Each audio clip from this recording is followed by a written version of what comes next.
Aloha and welcome back to another episode of the Ohana Packers Edition podcast, the podcast where two dudes from halfway around the world talk everything green and gold. And today we're joined by Amr and Bernie from Coast to Coast Packers. Amr, Bernie, thanks for joining the show today as we finally are reviewing an actual football game.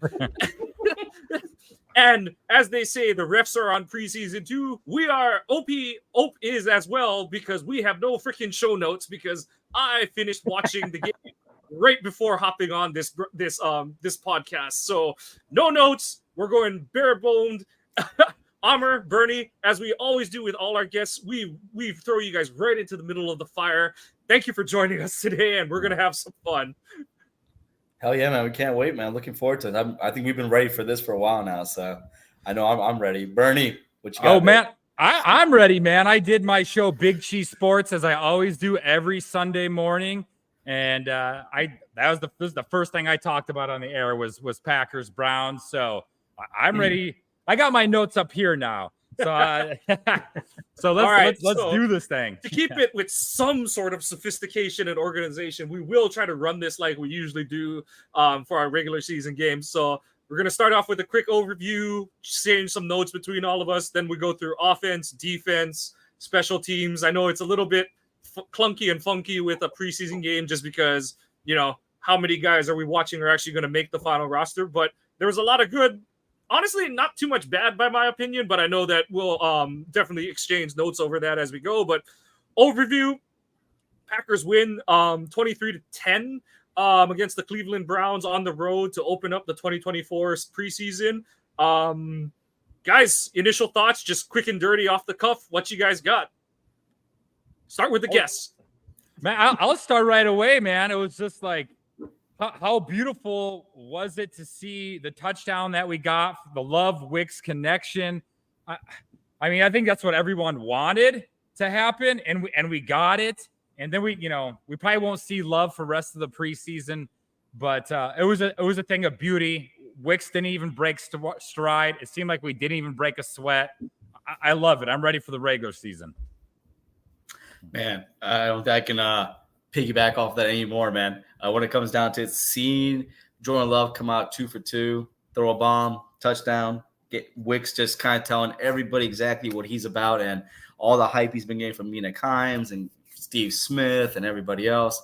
That was awesome. And just honestly, even though we saw a very, very, very vanilla offense and defense, just seeing how the defense just schemed on the defensive line were attacking more, it was awesome. And I just think that Goody may have really struck gold, not just with the draft class, but also his UDFAs. A lot of the guys that were playing on the offensive line that were not even draft picks have really showed out. Yeah, these guys have already basically said everything. So let's just jump into like the offense because, as Bernie said, that you had that amazing play, pass, deep bomb from Love to Wicks, and that's been the story of training camp so far is the deep ball by Jordan Love. We just saw it perfectly. Now, I know I'm probably going to get roasted myself from last week saying that Wicks is maybe a 50-50. We're not sure about Wicks's because of his lack of time playing snaps and stuff like that. We know who the top three are, Watson, Dobbs, and Reed, and we weren't sure, or I wasn't sure after that, but I think Wicks is starting to solidify himself into 4, although if you look at the snap counts, that pass was his only snap of the game. So you got to kind of question why they're limiting, the interaction with him, especially considering, like Amr just said, that we're probably not going to see, and Bernie said that these guys aren't probably going to play the rest of the preseason. So you're only going to give this guy 1 snap, and then we're done. Are they worried about something with him? Is he dealing with something ticky-tack? The one down thing that I have to say about this game is we did find out that Marshawn Lloyd has been dealing with a hamstring that flared up again on him. 1,000% a Packers player. Yeah, I was going to say he fits right in. He fits right in. Jordan did say he wanted to play some more, so he did say that he wanted to have a little bit more in the last preseason game. So against Baltimore's defense, that would be pretty nice. Well, yeah, and if you guys remember with the old preseason, the way it used to be with the 4 games, Usually the starters would play like a couple of snaps in the first game. They would play a quarter in the third game, a half in the second, or a quarter in the second game, a half and a half in third, and then the fourth game they weren't playing anything. All backups. Right? Yeah, so they've got to kind of fix that in with everything else. But the one thing I want to say about the Wicks bomb is, did y'all catch how early he was calling for the ball? Yeah. I mean, he knew it. He knew he was gone. Even his leaving. That was textbook on every layer. Wicks was even and leaving. Love puts his back foot in the ground, throws it.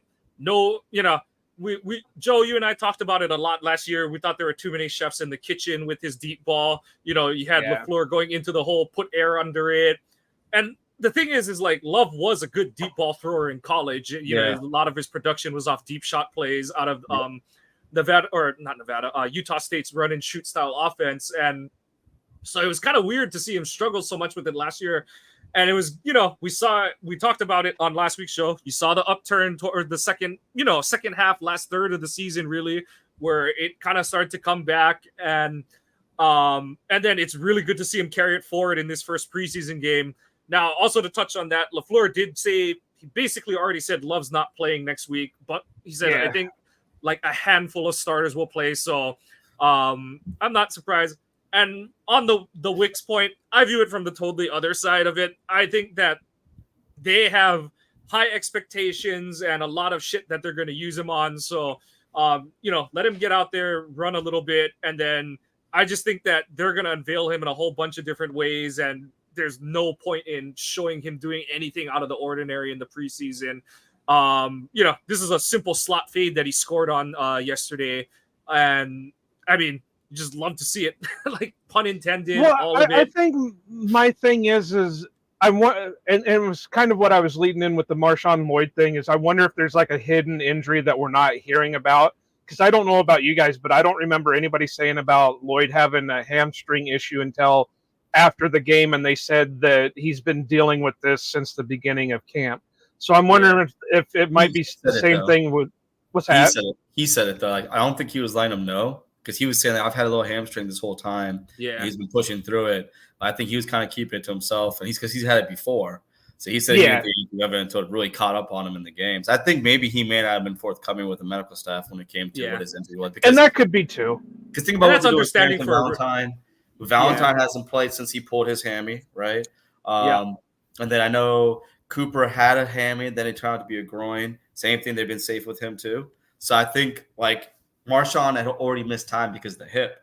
I don't think he wanted to come on and be like, oh, my hamstring's acting up too. Because when you're a rookie, sometimes some guys are like, hey, Randall Cobb even said it. He was a second-round pick. And he thought that he was going to get cut because he wasn't getting any game time because of the fact that, remember the strike, so that he didn't even play, right? So some of these guys do come in thinking, like, no matter where I'm getting drafted, your best ability is availability. And if he's not out there, he may have said, screw it, I'm going to try to push through it and kind of maybe hurt himself more by doing so. Right. And it could be kind of the same thing with Wicks, too. I don't know. And I'm not trying to play, hot take here and say, Wicks isn't going to be on it.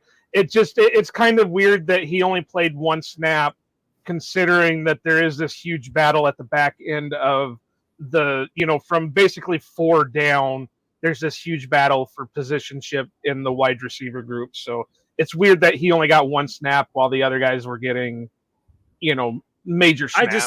I just think I understand where you're coming from, but I just think it speaks to the other side of it. I think he's basically locked on the roster.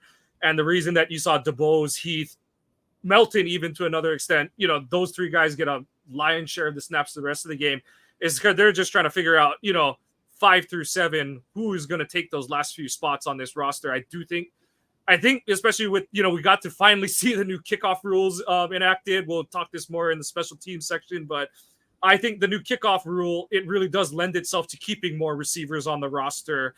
I know that it's still a little bit of a, clusterfuck in terms of like, you have the 53, you have the new rules, but you still only got a game day 46 active and stuff. So there's some shuffling on that side of it, but I do think it opens up, more, not even flexibility, but new quote unquote new wave roster construction thinking, because you're like, oh, like we only just stuck one guy back there. And so if you couldn't tackle or you couldn't block, it's like, we don't need you on this roster as a 6th or 7th wide receiver. But now it's like, oh, we might need 2 returners who can, do whatever with the ball and stuff. So I know that's one that will kind of be bouncing on.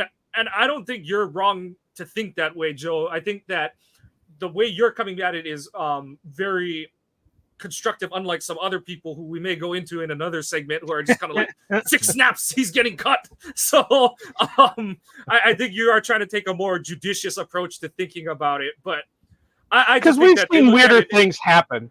We've seen weirder things happen where we were for sure this one guy was going to be on the 53-man roster all the way through training camp, and then when they get to final cuts, he's not even on the team anymore. Yeah. So I'm not saying the same thing. Braden. Yeah.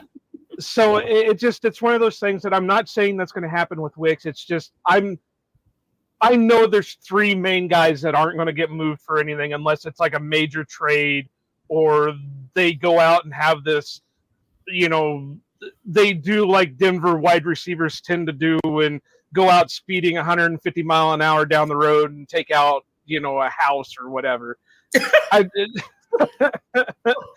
So it's but unless that happens, you know who your 3 main guys are. After that, it's okay, well, we have this fluctuation between these other guys that need to have a niche to be able to stay on the roster. Anyway, we got guests, and I feel like I'm taking up all the time. What were your guys' bright spots for this offense? Offense, I think, if anything, I think we saw that Michael Pratt can put down a good lead block. But no, just kidding. But honestly, I think I liked the work that we saw with Jacob Monk. I know his practice snaps and training camp haven't been the greatest, but he's a gamer. He was out there. He was tossing guys. There was maybe 1 or 2 blocks where he maybe lost a little bit of leverage, but for the most part, he looked the part. I mean, there's a lot of talk about A.J. Dillon not running. Either he didn't have anything set up for him or he didn't run well. End of the day, Emmanuel Wilson was the man that people weren't talking about and they need to talk about because he ran his butt off. Like you can say it. Don't censor yourself on this show. I know. I'm just saying he ran his ass off, right? Like he came in for Aaron Jones in that divisional game. They should have kept giving him the rock because he was getting yards. He was positive, and honestly, that he is definitely a running back that I don't think he gives up that RB2 spot anytime soon. I like Wilson too. He was the leading rusher, I think, in the preseason last year, like of the league, not just the Packers. He has got a great chance to do it again this year. We got to see Grant DeBose just ball out yesterday, but he's going to need like 2 more games in the preseason like that to Invader. The dog hears me talking, man. And so Grant DeBose has got to ball out 2 more games because it's just like, when I'm watching it yesterday and then you see Samari Toure out on the field, like he was a guy that I wanted to make the roster last year. And, I just don't see him cracking the roster this year. But I want to talk about the quarterback too. Like Clifford and Pratt are both ballers, man.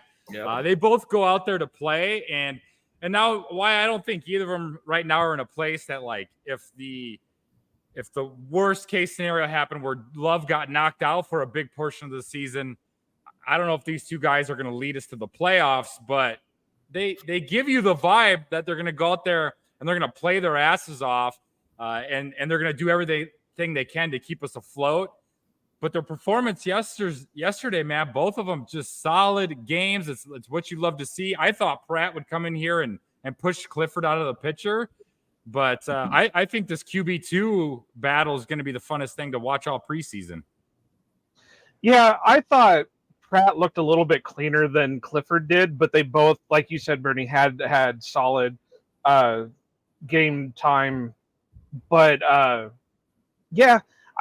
like you said, I don't think I would trust either of them with to win anything major if something were to happen to Jordan. But I think as of right now, maybe Clifford would be able to lead it a little bit better just because he's had a little bit longer in the system to help him out a little bit more. Let's go ahead and talk about it because I have some feels on it. Bo Melton. I'm not saying he's as horrible, whatever. He did have some bad luck on some, his drops yesterday. But I think what's hurting him is Dubois stepping up. And we kind of were talking about this before hitting the record button. Yeah, some of the throws that Melton dropped weren't the best throws, but the old adage is if it hits you in your hands, you've got to come up with it. And he didn't come up with it. Now, I'm not doom or gloom with him. We'll see what happens this next game. If he continues that downward trend with the drops, then you maybe got to consider, okay, he's not going to be making the 53. But and if Dubois continues catching everything, the only thing I got to say about Dubois is it seemed like a lot of his were more body catches, and you've got to stay away from the body catches in the league. You've got to be able to handle your hands catches a lot more. Now, if it's what's thrown at you, you do your best with it, but that's the one thing that they work on at training camp is making sure you're catching with your hands, not with your body. Yeah, I can agree with you there. And another thing about these wide receivers that I would like to see is like knowing that Love is not going to be taking snaps in Denver. It would be nice to see Clifford and Pratt both get a shot at like the offense with some of these, starters in there to see what can they do with the rest of the starting offense. I don't know if we'll get that in Denver. We'll probably get it from Clifford at least. Clifford will get some snaps with some of the starters. We'll see if Pratt gets that chance. But that's something we got to take a look at sometime this preseason, right? Is letting these backup quarterbacks play within the offense with the bigger names out there and the bigger line. Mike, what you got for bright spots on the offense? I thought overall the O-line looked pretty good. The shining moment for me from the whole game is when Chris Rose dropped the Newman after Newman jumped false start on that one play in the middle of the second quarter. I was like, yes, that is exactly what every Packer fan thought in the moment. But yeah, it was good. I thought Ryan actually looked better at center than I thought he would during the game. I know it wasn't really against the Browns top line, but overall the guys that you're hoping to make the roster, I thought they showed pretty well along the O-line. Running backs, the Dillon thing, it's obviously you want to see him do better. I thought the fourth down run, I thought he did actually make a good cut, ran with some power. He just ran into four guys because the entire right side of the O-line got their ass kicked kind of thing. Yeah. The second down play, he just had nowhere to go. The third down play, I thought he shuffled too much.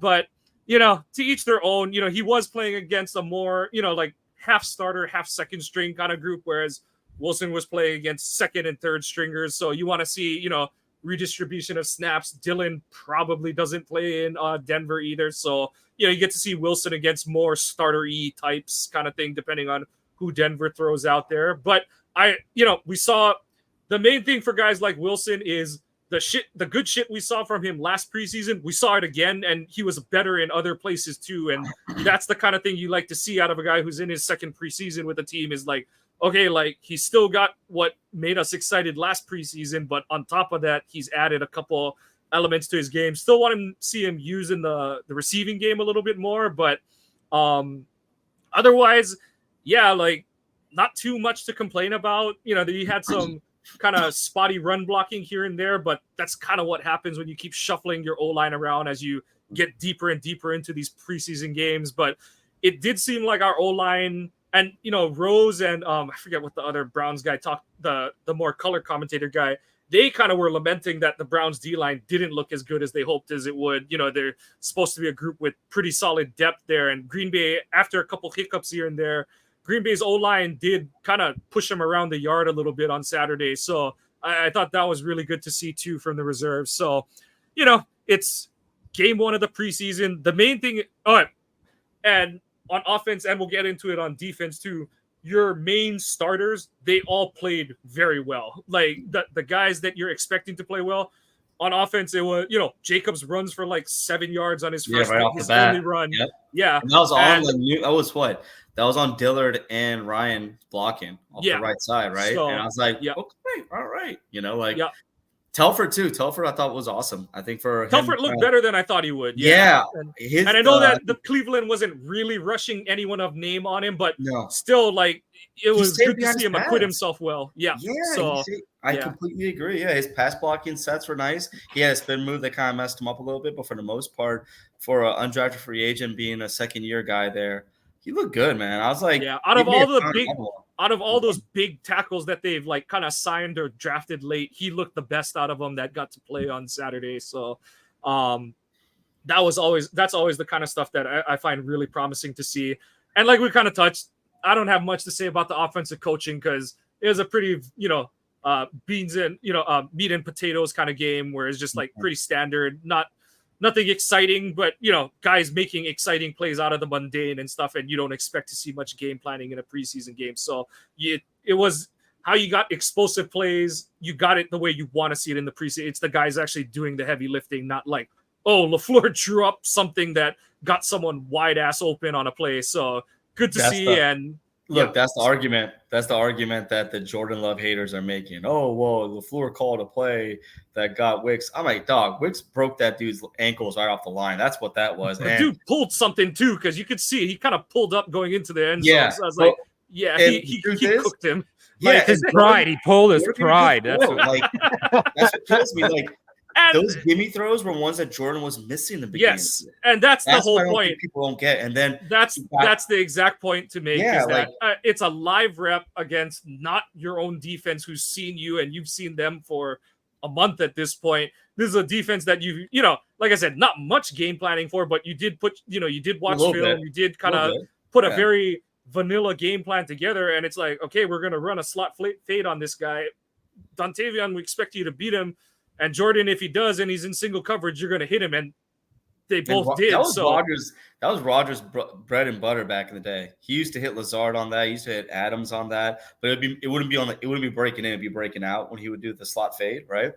But I saw that. I'm just like, dude, like they play single high safety on that, and I was like, all right, you're going to do that. And the thing is, like, our offense, the way it's set up now, because with Aaron Jones, when he's out there, he's amazing, right? Don't get me wrong. And now that we got Josh Jacobs, it's going to be a thing where, like, pick your poison.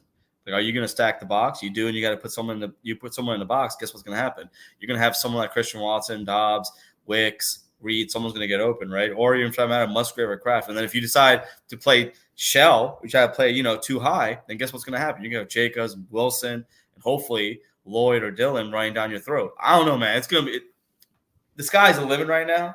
And I'm getting a little too hyped. That's all I know. A 65-yard bomb on his only throw or his only real throw will make you do that. So you know what though? We needed that after seeing all the freaking hype for Caleb Williams against like Buffalo's like second and third stringers, and they were just like, "Oh my God, he's perfect. He's the next Aaron Rodgers. He's the next Pat Mahomes." I'm like, dog, he ain't playing nobody. Buffalo ain't playing no one. What are we doing right now? I was like, okay, you know what? I needed that. I need 2 for 2 touchdown. Yeah, I needed that. I needed to shut that shit up, man. To be fair, this is the first time in 40 years since the Bears have been able to get hype about a quarterback. So we got to let them have it for a little bit. No, don't forget now. Receipts, baby. They were talking about Mitch Trubisky taking over the fucking North. They were talking about he was going to dethrone Aaron Rodgers. He was the next coming and blah blah blah. No, don't forget that now. Don't forget the quarterback in Buffalo. They talk about him being the next great best thing. Get out of here. Now, I don't know how to take this stat. I don't know if this tells me that the Browns' defensive line was just complete shit, or if the Packers' offensive line was actually standing up.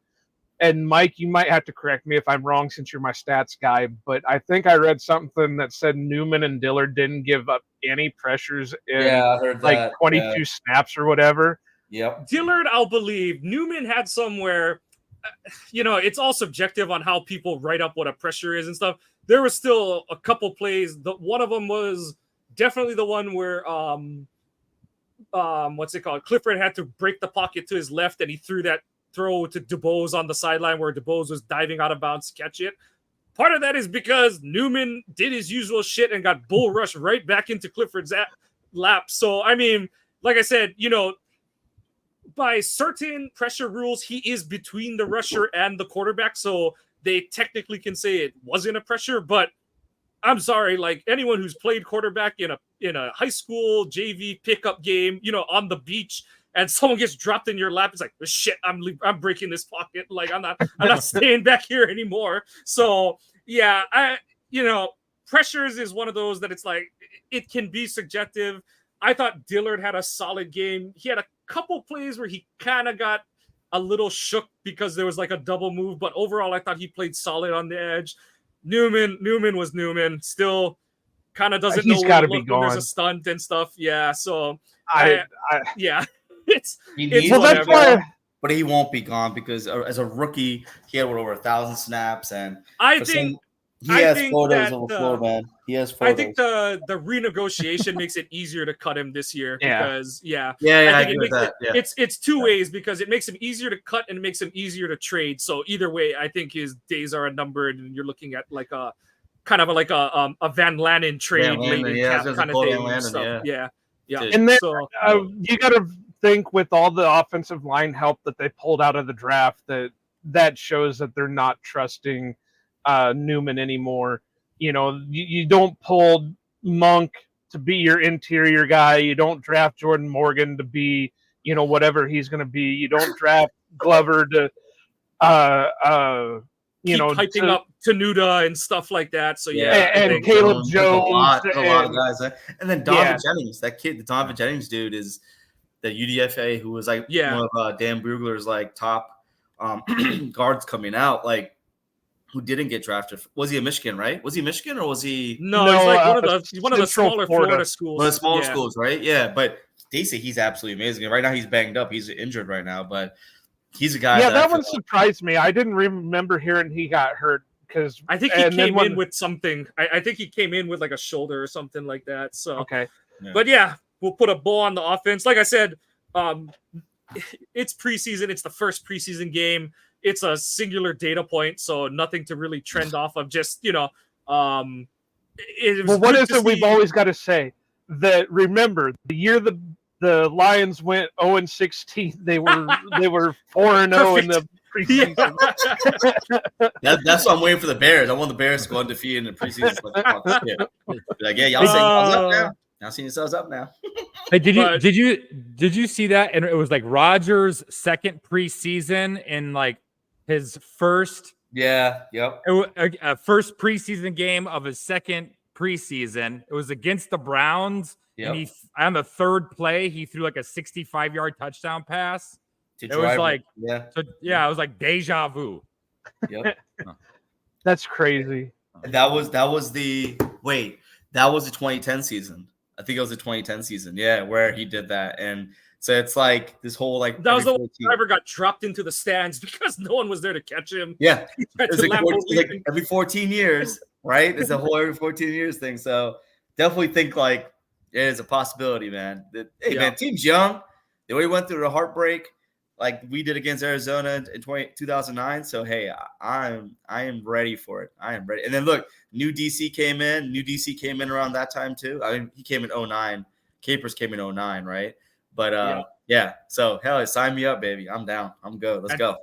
And to transition over, let's talk about that defense. So again, nothing much to take away, but you did see a couple, it's a different, it's a 4-3 base and 4-2-5 nickel, but just in terms of intensity and so the point of comparison between Barry and Hafley, and this is probably like the only way I'm going to say this, is like the two schemes are predicated on like, it's nothing overly complicated. And it's, it's the expectation is like, we do that so that you know what you're supposed to do and you're supposed to go and execute. Yes. But we actually saw it from Hafley's defense. And, yeah, exactly. The point I'll lead off with before, and then we'll throw it around the room again is, and I know I've said this at a couple times every couple years, but that is one of the best tackling performances I've seen a Packers team have on defense in a while. And it didn't seem like it was a lot of smoke and mirrors. It did seem pretty like across the board. You saw everyone from D linemen to linebackers to defensive backs breaking down, getting tackles in space. So that, you know, like I said, that's the point I want to see drawn out over the rest of the preseason, because all the best defenses, they tackle and they tackle well. And that's kind of where I'm going to leave it. But Bernie, Amr, what do you guys, what else did you guys like seeing out there? You want to go first, Amr? Yeah, I do. I do. All When right. it comes to defense and comparing Joe Barry, I do, baby. Thank you, man. That's why I love Bernie, man. Bernie knows my heart. Okay. So, so the truth is, like, no joke, you could just see, like, even when you watched Half coaching up the defensive backs and training camp, and the fact that he's a defensive coach by nature, right? But the way he was able to kind of take things, like Andy Herman really explained this great, where, like, he got back in his element, and he wasn't about, like, hey, cookie cutter approach. I have a way that I want you guys to do things, and if you do it differently, I'm not going to accept it. I feel like Joe Barry was very much like that. And Half was it showing them how to do things. And then when Ja did a different kind of way, he was kind of, hey, I know you do this a little bit differently, but you're still doing exactly what I want, but you're doing it your own flair. Works perfect. And that, I feel like, has been permeated through the whole defense, right? To where Words are hard. Right, I know, right? That's an SAT word, man. But like, but look, no joke. Like, it's just one of those things where you can see the defense is playing extremely more actively. Something that Mike said about the tackling. I think the guy that really stood out was Evan Williams. And when he was drafted, I remember I was on this show and I put my hands up when he got drafted because I just wanted another safety. And then I was like, wait, Evan Williams is the 7th round pick. And then we got him in the 4th. What the hell are we doing? And then Justice Mosqueda, I told you guys earlier before we started recording that Justice Mosqueda got a message from the defensive staff from Oregon saying that, hey, congratulations, you got our best defensive player. And no joke, every interview Evan has done, he sounds like a 3-year pro. He also has been making play after play after play. I mean, dude, he's literally tried to kill Christian Watson like 3 freaking times. Like, and not intentionally, but I'm just saying, like, he's there, right? And even in this game, every time he was around the ball, it wasn't the fact that he was tackling guys like how Blake Martinez used to. He'd hit him and then he'd get dragged for 5 yards or something, right? No, he's hitting him and he's stopping him right then and there. I mean, pure perfect tackling form and just knowing how to get guys down and not making things get worse than what they were. Caused a fumble. I mean, he was just everywhere. And yes, I know that if you have to give Joe Barry some credit, his first year as DC, they were a very, very, very good tackling team. They were all hats on the ball. I think that's when, Devontae Campbell had like his all-pro year. So there was a lot of things that played into it. But then you saw that kind of go away following years, right? That tackling aspect was gone the last couple of years. I feel like Halfley, I think it is simple. And I think that is definitely being pushed across. But the fact that my last thing I'll say here is Devontae Wyatt. He was a menace on those first 2 drives. Like, they had no answer for him. And he was the reason why Lucas Van Ness got a sack. He was the reason why that the quarterback, Jameis Winston, was had to throw away incompletions. Like, he was literally like, that is the guy that they thought they drafted out of Georgia. And he's showing up. And I think if the whole defensive line plays like that, it's going to be similar to Legion of Boom, where you're going to have 4 rushing and you're going to have everybody else in coverage, and they're all just going to be making plays on the ball. And I can't wait. All right, I'm done talking. If I'm going to keep going. I don't want to talk anymore. Yeah, I'm just going to say. I'm hyped. Yeah. Oh, yeah. And I love the performance we got from Evan Williams. The only thing I'm going to say about him was, like, I thought he was going to come and lead this team in special teams tackles this year, because he led the Ducks in tackles last season. And so I know he's got a nose for the ball, and he showed it yesterday. He might be our leading tackle for this preseason, and the way he's playing is he's going to put himself out there for meaningful snaps. The Luke Ness monster, right? We saw him with 3 tackles for a loss yesterday. Mm-hmm. And, give the assist, like you said, Umar, to Wyatt on that sack. But that's what this defense line is going to be all about, is that you can't double up on anyone. One guy is going to be chaos and disruptive, and then the other guy is going to finish up the play. I'm stoked.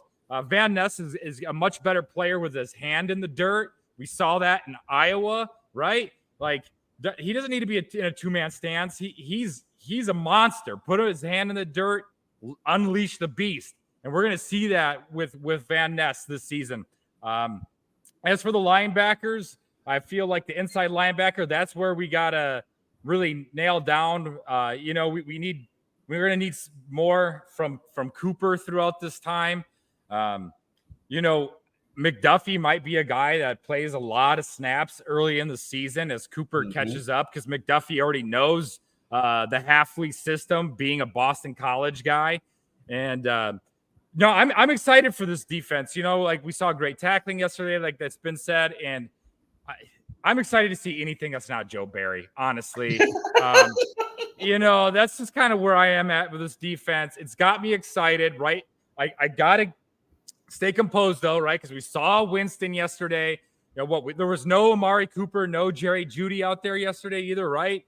He has a knee injury, so he's going to be probably out for a little bit. Yeah, and so it's like we saw some great things from this defense, but I'm not trying to hype myself up too much yet. But it's a step in the right direction, right? Yeah. Like it's I feel like the transition is ahead of itself already. 100%. Even Eric Stokes was looking better. I mean, he was making tackles and he was getting in there and making plays.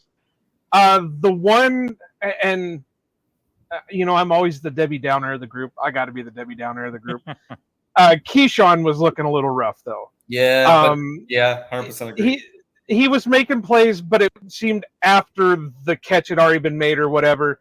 So, you're knocking rust off. This is the first real game action you're getting since, January. You're out there, you're learning the new system.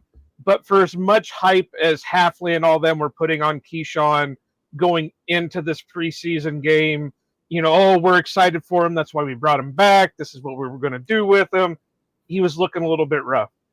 I gotta, the linebackers, obviously we were missing Cooper, we were missing Hopper, so we couldn't see what we had there. But Quay was looking pretty good. McDuffie is going to do what McDuffie does, and he's not going to be your coverage guy. He's going to be your downhill runner that cleans up, a run game play or, rushes the quarterback a little bit more. The safeties was looking great. Anthony Johnson Jr., who Mike and I have really pounded the table for, even though he is a fucking cyclone. He's good. Good. The only issue is he reverted back to last year's tackling on one of the plays where instead of wrapping up and pulling down, he tried to hit with the shoulder and came off of him, and it allowed the savage effect. Yeah, pretty much. Although we got to watch that because Mike is a huge Savage fan, so we can't denigrate. Really? Yeah. Oh man. But that was the only thing I saw bad about Anthony Johnson Jr. was just that one tackle where had he put everything behind it, it would have been a little bit different. But he slid off the guy, and the guy got a few more yards. The pass rush, of course, my boy. I'm an Iowa guy. Lucas Van Ness looked great. Yeah, he looked good. Cox even looked a little bit decent. He had a few rough moments, but he was looking pretty good. There was one other guy that I was trying to think of, but now he's completely went out of my mind, so he must not have been that important anyway. But overall, like you guys said, I'm really excited for this defense. I'm always excited when a new coach comes in. I was, when Joe Barry took over, I wasn't excited about the pick, but I was excited to see what the defense could do because, we were just coming off of a rough defense with Patton. A change can always do, it's either going to be good or bad. Mm-hmm. Well, you got to be excited for what the journey is going to take you on that. We found out what Barry did. That was the end of it. Now we got Halfley, who seems to be a better coach, if you want to say it. The one thing I've always said about Joe Barry is he's a good positional guy where he can teach up a position, but he can't install a scheme. Whereas Halfley seems like a guy that can not only coach up his players, but he knows how to install a scheme and he knows how to make adjustments with that scheme. Now we'll see what happens when they actually put, in live, in regular season games to see how well he's going to be able to make adjustments. But, with what the defense did yesterday, even the second, third, fourth string guys, it's got to get you excited for it. I mean, I know it's preseason, but they still held them down to 2 scores. Yeah. And I mean, that. No, go ahead. I was just gonna finish it by saying, and that's got to be got to be something that makes you excited. I was gonna say, when it came to, like, we knew what Joe Barry, not to belabor that, but we knew what we got when we got him, right? He had a history of being a very mediocre to subpar DC, right? With Hafley, we knew that he had been a part of really good defensive schemes and defensive teams, but we didn't know as a full-time DC coordinator as himself, not like as a co-coordinator like he was at Ohio State. We didn't know what we were going to get. And people were able to kind of break down the stuff that he did in Boston College to get understanding about defensively what he was going to do. But still, even then, though, being a head coach is completely different than being just a DC, right? And I think the one thing that I've heard, and I thought this way too, was that we have a Matt LaFleur on defense now. Yeah. We didn't have that before. Like, very much like Joe Barry was like the definition of insanity, where like he kept trying to do the same thing, expect a different result, right? I feel like with Hafley, what we're going to see from week in and week out is not going to be the same thing every week. Like, he's going to adjust just like LaFleur does when it comes to who he's playing and trying to take advantage of deficiencies and weaknesses against that team. And I'm all for that. Like, I know, like, I still saw us 10 yards off on a 4th and short, on a 3rd and short, which really drove me crazy, but it's a preseason, so I'm hoping that doesn't happen in real games. But yeah, I couldn't agree more that we have, I think, like, we may have a Matt LaFleur on defense, and that's extremely exciting. I'm going to use this analogy for Joe Barry, and this will be the last time I'm going to talk about him this episode. He reminds me of the coach from Waterboy, not Henry Winkler, the other one. He could do everything in the world that came out of that book. Yeah. But once it got away from that book, he couldn't do anything. Yeah. And that was Joe Barry. He could do everything by what his book told him to do with that scheme. Yeah. But when it came to adjustments and trying to go outside that book, he couldn't do a single thing out of it. Yeah, I agree with that 100%. I don't even think he was even that good. That guy actually was a successful coach. Well, yeah, I mean, but if you think about it, when Hafley could get his book to go and it was being run by the book, he was having some success with it. Because you would get the odd game that, they held him down to like 2 scores, or they did this, or they had this many sacks, or they had this many interceptions, or they did this and this. That was when everything went perfectly by the book. Yeah. I personally don't think Joe Barry could win the Bourbon Bowl, but that's just me. Hey, thank you, dog. That's what I'm saying. That's exactly what I'm saying. Exactly Only Bobby Boucher can win the Bourbon Bowl, baby. Yeah, come on now. Give that man too much credit. All right, so what do we got next, Mike? Are we going to touch on a little bit of special teams and then we go into our newest segment? Or yeah, we'll do that. So, like I hinted at before, we finally saw the new kicking rules, and they actually weren't as. I think it was one of those where it's like I just need to see it. Reading the words was giving me a headache and making me cross-eyed. It actually did, like, even as Rose and stuff were like trying to just do the quick notes, the Cliff Notes version on the broadcast. It was kind of like, oh, like what? And then, but once they're like, and especially because they did put the like kick it here zone kind of thing and stuff, that made it, that was the kind of visual graphic that we needed to make it very apparent as like, okay, like that's what you're going for and stuff. So the only thing I didn't like about the kickoffs or these new kickoffs is starting at the 35 on a touchback. I think we're getting to the point where that's getting too close into, to the 50-yard line and all that. So what's the point of even trying to do a run back? Well, that's the thing is like the whole point with that rule is like they're trying to stop teams from kicking it into the end zone and stuff. So, or that like seeing it played out, the person who would have benefited from this shit the most is end of Packers career Ryan Longwell, who like could get hang time on kickoffs, but couldn't kick it past the 5-yard line to Yeah, save his life. that's so These true. rules were like made for him.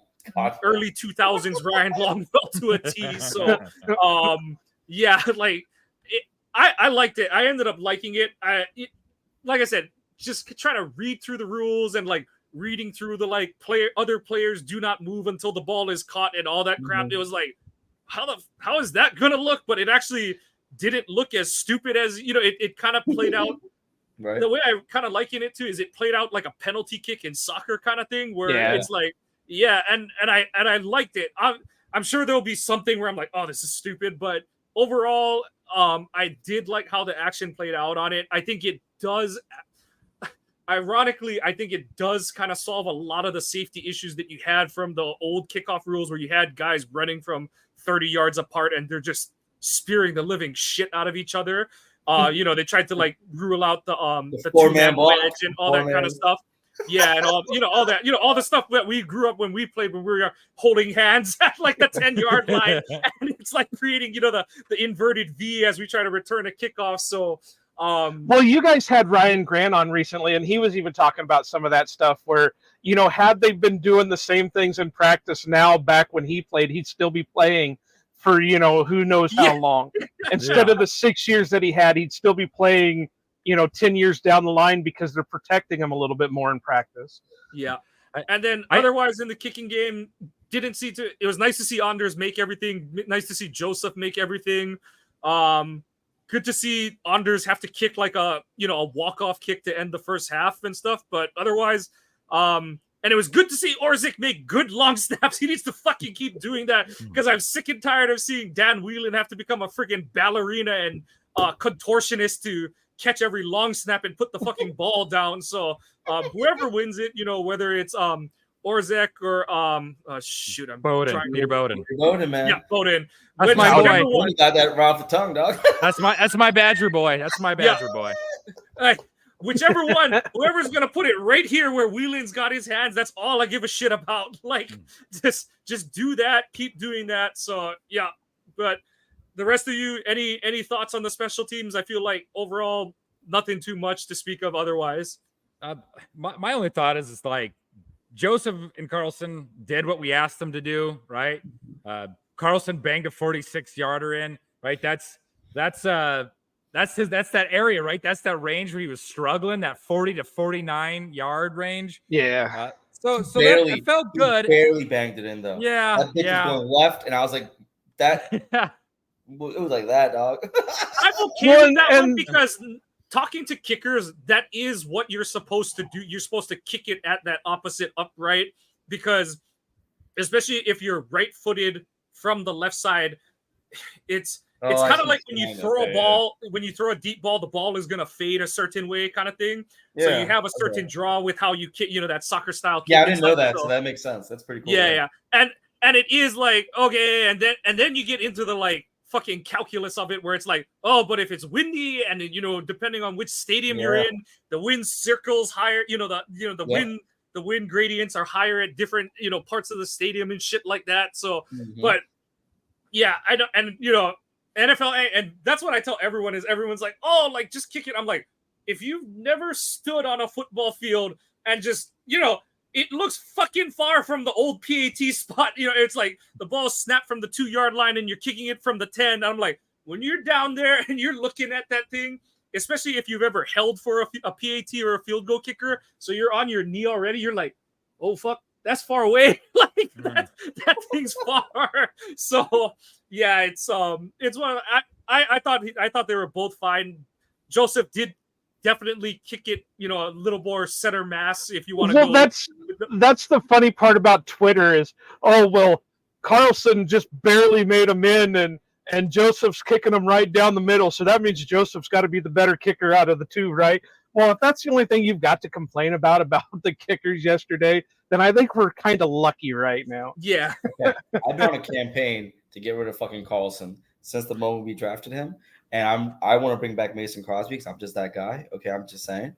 But at this point, I don't care I want to see what Alex Hale does in the next preseason game if he survives. Yeah, I'm surprised he didn't get any. Yeah, it's probably because he just got him in. But even then, I would have still had him out there, right? And then Daniel Whelan is my dog. Like, I think we finally have our 15-year punter. He was nice. He got the job done. There's a reason why he's been uncontested in training camp, because he's getting the job done. He's doing a damn good job with it too. So I'm happy with the Irish Hammer. Bernie, we'll give you the last word on the special teams, and then we'll jump into our newest segment. I'll just say that I want Peter Bowden to win the long snapping battle because he's a Badger, Yes. And I'll give you this, Bernie. We haven't seen him screw up in a key spot yet, so okay, he's got that going for him so far. and a disclaimer though, I did long snap in high school, so my first varsity snaps were as a long snapper my junior year. So I just got a sweet spot in my heart for long snappers. And then if you come out of the University of Wisconsin, I don't care what position you're going to play, I'm going to root for you to succeed at the next level. So here's to Peter Bowden. We've got a real mix here. We've got the Michigan guy and Mike. I'm an Iowa guy, and now we got Bernie with the Badgers. So I like it. Volatile. All right, so I'm going to go ahead and take this since this was my idea, and then we'll go with that. But I came up with this wild idea because I got tired of seeing some things on Twitter. So we're going to call this segment the we're going to roast some bad takes on Twitter or from social media. So we're calling this the Boom Roasted segment. Roasted. So I've got one, Mike. I don't know if you pulled one. And we kind of got Amr and Bernie on late, so they're just going to follow us and roast these takes with us. So, okay. Mike, what was your bad take of the week? Okay, so we kind of, and of course I can't find the friggin' tweet, even though you think I would be able to. But Struve had a dude on his show, on his podcast on ESPN in Milwaukee, who was basically saying, you only gave Wicks 6 snaps, so just cut him. And it's like, okay, like, even like, and as much as Joe like had to qualify his point, his whole thing is like, are they trying to trade him, or like at least you were going somewhat productive with it, Joe. Is it's like he might not be long for the roster, but what avenue is it? This dude was just like, just cut him. You're not going to use him, just cut him. And it's like, looking pretty stupid. Yeah, he's sitting there going, he only got 1 snap. What the fuck are we doing? It's like, dude, did you see what that 1 snap was? So, yeah. Like, that's all I got to say about that is like, I'm going to say it and say it and say it. The way that this offense works, the way that with the roster construction is you've got, we said it, you got 5 to 7 guys who could be anywhere from locks to almost certain things to make this roster from a wide receiver point of view. Mm-hmm. LaFleur wants to play big personnel. That's why you've got Musgrave and Kraft. That's why they keep trying to hope that Tyler Davis is something and Ben Sims, develops into like he kind of is able to develop into a big dog Mercedes Lewis type of blocker. But so you're only going to have 2, maybe 3 receivers out there for the majority of the time. To get the most out of all those guys, you're just mixing and matching. So some games you're going to play 3 snaps, and other games it's like, this guy, they don't have a guy who can guard Wicks. So Wicks is going to play almost every fucking offensive snap out there. The only guy that hypothetically you'd want out there for almost all the snaps is Watson because he's your deep guy. But even in that, I put in the aggregate of you want one of Watson, Reed, or Melton out there so you have your speed out on the field. And even then, you try to get multiple of them. So just going back to the original point, the whole Wicks, what are they doing? They have no clue. And all of it because he only got 6 snaps in family night, which is a glorified practice that doubles as a outreach to the fan base kind of thing. It's like, just simmer down, dude. Like, take a chill pill. Go pop an edible. Go pop a blunt or something like that. Just step back from the mic and take a chill. How does one pop a blunt? I was just gonna say, bro, what you talking about? They do it different in Hawaii. Dog. What's going on there? This is coming from someone who's never smoked one in my life, so that just shows. Well, hey, hop on over here to Washington State. Yeah, let me just. I'll show you what to do with a blunt. This will be a really short anecdote. So my senior year of high school, we had, I think it's called Jam Fest. So it's this concert at the Waikiki Shell. It's all these reggae and reggae bands that all come to play. So my friend's like, like, you doing anything? I was like, no, like, we'll go. My buddy Brian Piotrowski, Packers fan too. So go meet him. We're walking across the field at the Waikiki Shell, and I'm like, Brian, what is that smell? And he just turns and looks at me like, are you serious, Mike? I'm like, dude, I don't know what the fuck that is. And he just starts pointing, and it's just like, puff, puff. I was like, go home. My dad's like, how was it? And I was like, I found out what weed smells like. My dad just looks at me and is just like, fucking sheltered ass child. My dad's like, I'm sorry I asked. I was just gonna say, man. Hey, man, look, it's all good. Don't do it if you ain't done it. That's not your thing. If it's your thing, it's your thing, right? But now, going back to what you said, these guys get paid a lot of money to go on the radio and say stupid ass shit. I mean, that's what it comes down to. I mean, it is the most ridiculous thing I've ever heard anyone make commentary about about family night practice. That's all it is. We're talking about Allen Iverson. We talk about practice. All right. And for them to come out and make commentary about someone getting traded because they only got so many snaps in practice is the most ridiculous thing I've ever heard. Alex Strofe is good people. Like I like Alex people Strofe getting on Strofe for it, but it's like it wasn't him. The point. Yeah, he just happened to retweet it. That's his job. Yeah, and if it was Kyle Wallace or whoever else that's normally on the show with him and the other guy Ben something, the one that showed up to training camp last year with the Aaron Rodgers jersey for the Jets. These guys they don't deserve to like represent Green Bay in any way whatsoever, or at least Wisconsin sports, because it's like they don't know what the hell they're talking about, and they literally are just saying things for engagement and clickbaity. And if that's what you're doing, that's cool. Then do your thing, but just understand you have no credibility whatsoever when it comes to actually knowing the sport, because that's just dumb. Like you don't trade away a second-year player because he's not getting snaps. No, you keep him, because what if you can't sign Dobbs? What if you can't sign Watson? What if you can't sign Reed? I'm just saying, like, there's a reason why Goody drafted the way that he did, because he knows that he needs to get an influx of talent, and he doesn't know who he's going to be able to keep. He may be able to keep all of them. May not be able to keep any of them. Who knows? But I definitely don't think that you trade away any of your talent, especially when they're on their rookie contracts. That's just dumb as hell to me. And the second year of it, there's just no right. Yeah. Second but year, see, it's even worse because he was saying cut, not trade. Yeah, that's my point. That's my point. Is like I said, like Joe, we talked about it in our show last week, and Joe was like, maybe there's something, maybe someone made a call and was like, hey, like what would it take to get Wicks off your guys' roster kind of thing. And it's like, and like Joe said, like that could play into the like, why isn't he getting a lot of snaps? Are they protecting him in case kind of thing and all that kind of stuff? But it's like this dude just was like, just cut him loose. You're doing him a favor. Yeah. And it's like, what? Only one they should be cutting is Samori Toure. That is the only person they should be cutting. Because I know that's Bernie's man. I know, Cornhusker. I've let go. I have let go of him. Good, because he's let go a lot of balls too. So he was my guy last year. DeBooz will be my guy this year. Yeah. So. Yeah. All right. So for mine, I've got a clip, and strangely enough, it comes from the same fucking people.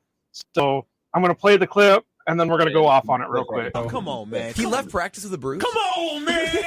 Come on. I got a bruised finger from playing soccer with Ben right now. But I go to work every day. I kept going in at it. A bruise? Bro, I tore both my ACLs. And he talking about a bruise? Come on, dog. A bruise. A bruise? He was on the ground laying down for Did you hear him as well? He's like, just praying it's nothing serious. Yeah, man, come on. Listen, I saw a clip of him after that. Dude, shoulder pads off, helmet off. Saw him walking around the sideline. Practice. Shoulder pads off. Man, listen, I'm not trying to be rude or disrespectful, because I believe that Christian Watson has a lot of talent. It seems like a very good kid. But, Doug, this is why they say that basketball players and track runners shouldn't play football, right? Because these guys just ain't built for it. Christian Watson might be fast as hell, but also he just ain't built for getting hit. He's not. This is practice. He get hit in practice. This is guys not even shooting bullets at him. These are guys literally just, not tensing up and trying to, tag off or wrapping.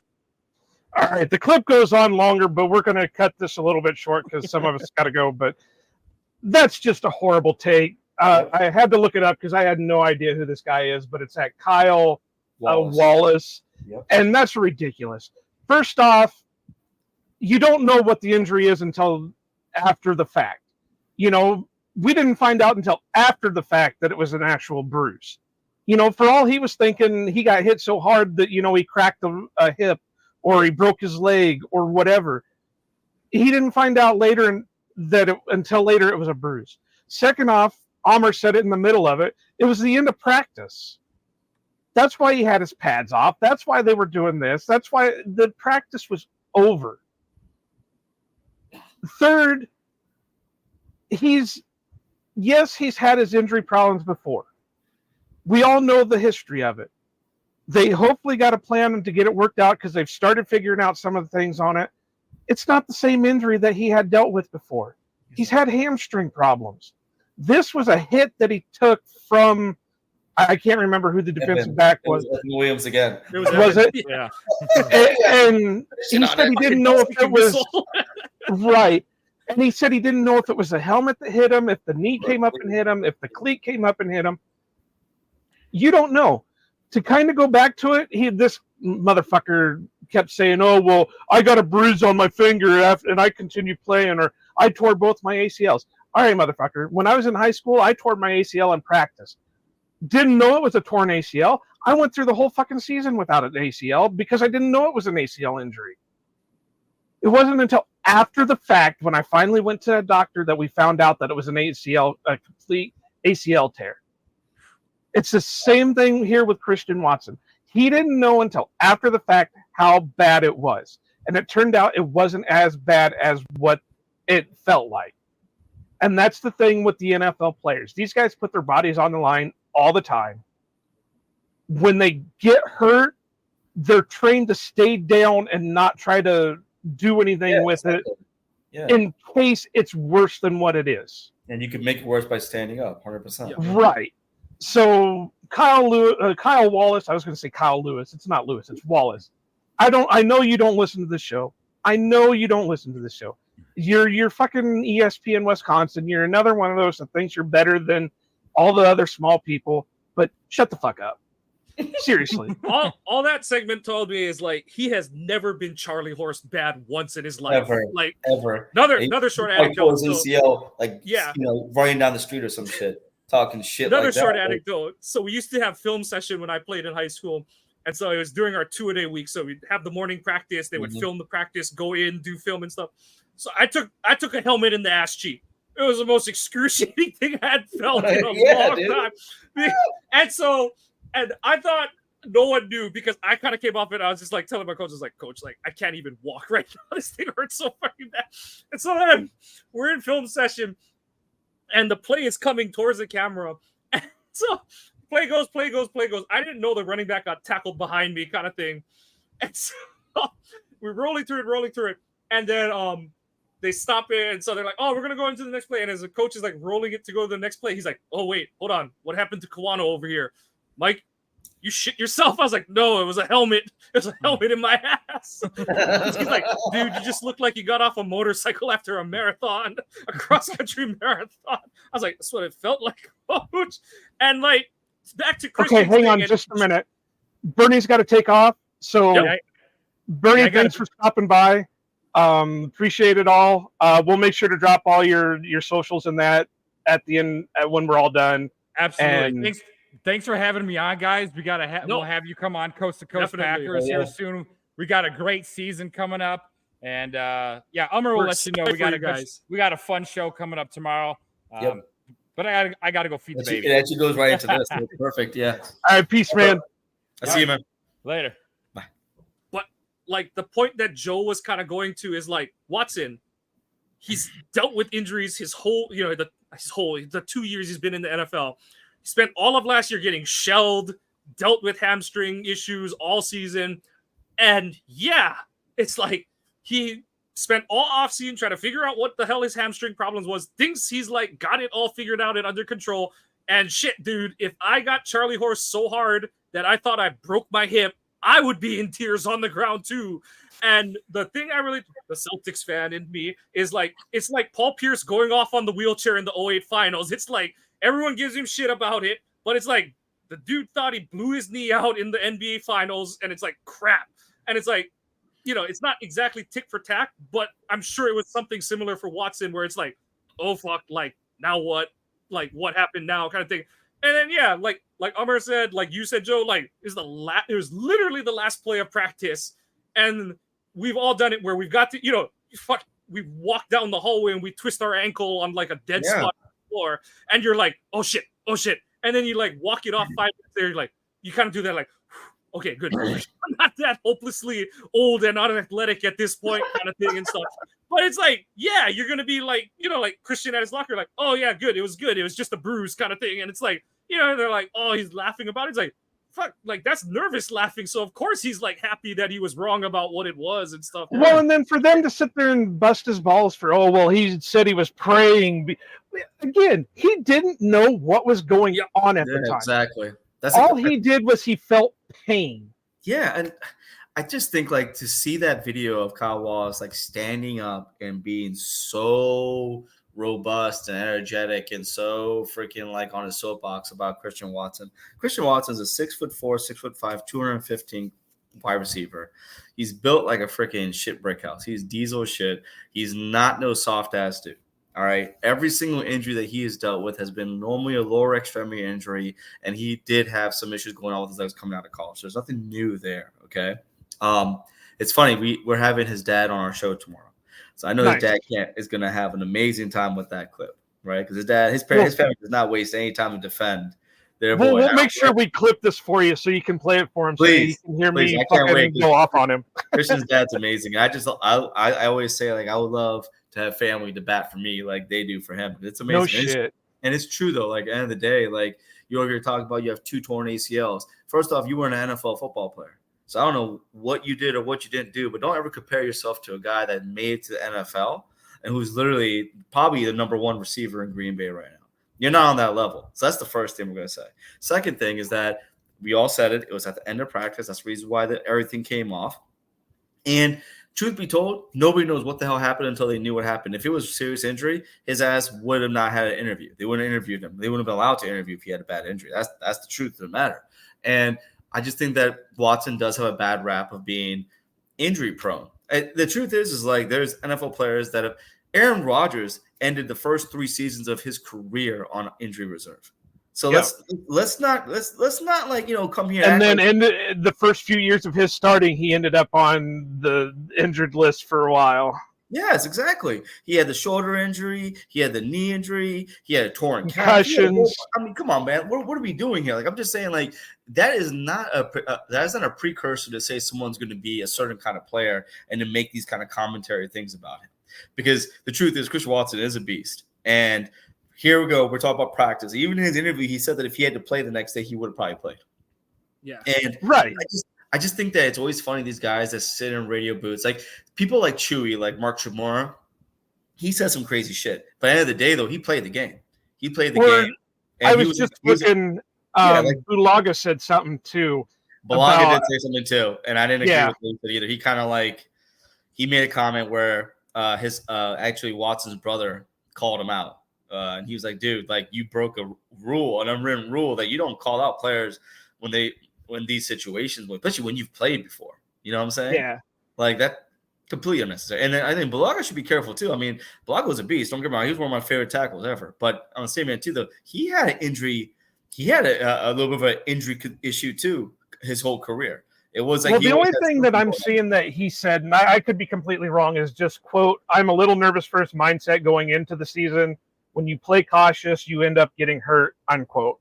So I mean, he's just more saying, you can't go in being cautious about, oh, well, if I do this, I'm going to get hurt. If I do that, I'm going to get hurt. When you do that, you tend to get hurt.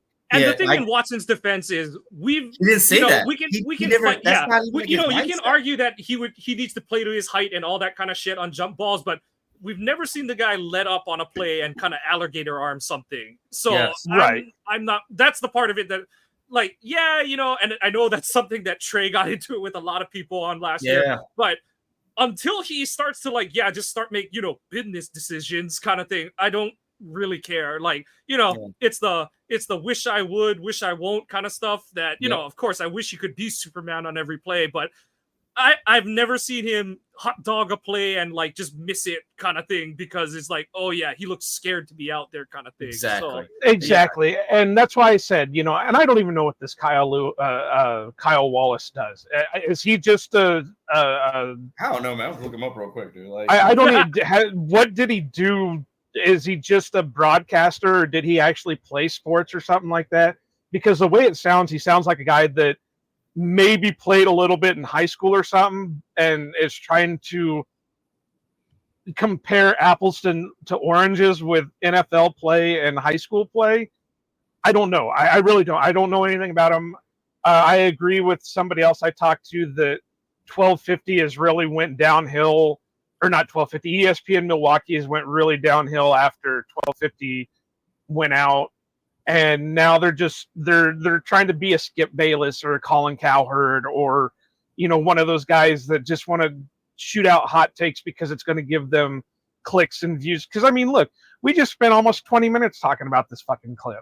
Yeah. And he's also, so I don't think he's actually, he's just been like a substitute teacher and stuff like that. I don't see it where he's actually played anything. Then he might have played in high school. Yeah, he probably played, yeah.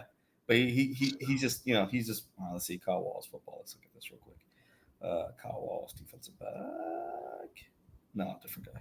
Yeah, so all I know is that he really ain't got much standing to talk on. He's also the same guy that was accusing Jordan Love of being selfish. So, again, he is a person of color who has an opportunity to be supportive of other players of persons of color. He decides to take the route to be pandering to maybe his crowd. I don't know. I just know that he decides to go and sell out when he makes these kind of comments. These are sellout comments. It's clickbait, and that's all it is. That's all it is. It's like you're trying to get views. You're trying to get people to call him that, yeah, Watson is trash. He's injury prone. He's this, right? Oh, yeah, Jordan Love is selfish. He shouldn't ask for more money. He should ask for less money, blah, blah, blah. Like, bro, like, stand on your business and, like, represent instead of like doing things that your producers are. And he's also a director of content for the show. So again, what it's that's all about. It. I just learned everything I needed to know. That's all it is. Dude. It's clickbait. It is. He's doing this just for the hot takes. So again, I'm going to say this right to the camera. Kyle Wallace, I don't care. I've never met you before. I don't know you. I just learned about you after this clip. Shut the hell up. Yeah, unless you're gonna strap on the pads, unless you're gonna go out there and feel what it's like to get hit by NFL caliber players, shut up. Exactly. Completely agree, bro. Completely. And the only other thing I got to say about it is roasted. But for everybody, all the listeners and that's going to be our new segment. We are going to be just picking, hot takes. So if you guys got requests, you've got some hot takes that you've seen out there that you want us to take apart. Hell, if it was something me or Mike said, let us know. We'll fucking take it apart. I take it apart all the time. I don't even remember what I said yesterday, let alone what you're going to tell me. So, Homer's going to have to keep the receipts for us. Yes, no, I got you. Okay, I got you. But all right, guys, do we got anything else we got to talk about, or do we think we pretty much said everything we need to say? Like I said, it's hard to get, you try to get not too excited about the first week of preseason, but the juices are flowing because football is finally back. We get to watch our team again, and they played well. Like, that's the thing is, like I said, there weren't too many things to complain about from Saturday's game, so not much to rue over. It's a pretty enjoyable watching experience, and just hopefully more things to come, and we just see the team trending up as the rest of preseason goes. So I'm gonna just take the time to thank Umar, thank Bernie. Thanks for coming on, you guys. We really like the work you guys are doing with Coast to Coast Packers. We'll hope to have you guys back on at some point, and we'll keep it going between our two groups. Before you jump, Umar, you want to go ahead and tell everybody where they know where to find you most of the time, but you want to drop your handles and all that stuff? Yeah, of course. I was gonna say, Mike, Iowa, man. Thank you guys so much for having us on the show. I know this has been a long time coming. We're definitely gonna have you guys on here soon. And yeah, you can find us on Game On Wisconsin on the YouTube, Apple, Spotify. Our show is called Coast to Coast Packers. You can find me at on Twitter at AMAR3455. But yeah, if you guys, hey man, this is awesome, and yeah, I can't wait to see you guys again. I'm ready for any shows you guys have lined up, and likewise for us too, man. We got to definitely collab some more. This is gonna be awesome, and just to say, that preseason game yesterday was, I think, a precursor for things to come, and I'm really looking forward to seeing where this team goes from here, because I feel like we got a true taste of it last year at the end of the year, and I think sky's the limit. I think that this is our division for the taking, and I'm hyped, man. I just want to prove all the naysayers wrong. That's it. I just want to be able to take a shit on all of them. Sorry. It's maybe the Super Bowl, baby. Super Bowl. But yeah, Super Bowl, baby. Super Bowl bust. That's what we're about, man. Hey, we Tile Town for a reason, right? So we don't hang banners for division championships and shit like that. We hang banners for Super Bowls. Now, it's a long time coming now. We need one. Right well, Mike, carry us out of here. Do the spiel. Amr, it was great having you on. If you got to jump, go ahead and jump. We're going to finish out our spiel here. I'm sorry. So my bad. Say it again. Oh, no. I'm just saying that if you got to go ahead. Yeah. Oh, yeah. If you got to jump. You can jump. Yeah. All right, guys. Take care. Take care. Yeah. So, yep. One more time, we're going to thank Bernie for being on with us today as we recapped Game 1 of the 2024 preseason. Check us out. OhanaPackers.org website. As Joe kind of mentioned earlier, we've got our writers are starting to pick up their work. We're going to be putting out content more regularly in terms of blog posts, all of the streams of our shows, Brian's shows from Cheese Talk are on there.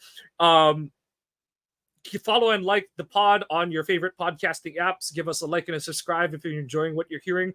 Positive and negative comments, please leave them all, as we want to be making the content you're looking for. The Green Bay Packers got the 2024 preseason off to a good start, and we're hoping to see that continue in Denver. Iowa Joe, Mike Kawano, that's it for us this week. Go Pack, go, and aloha.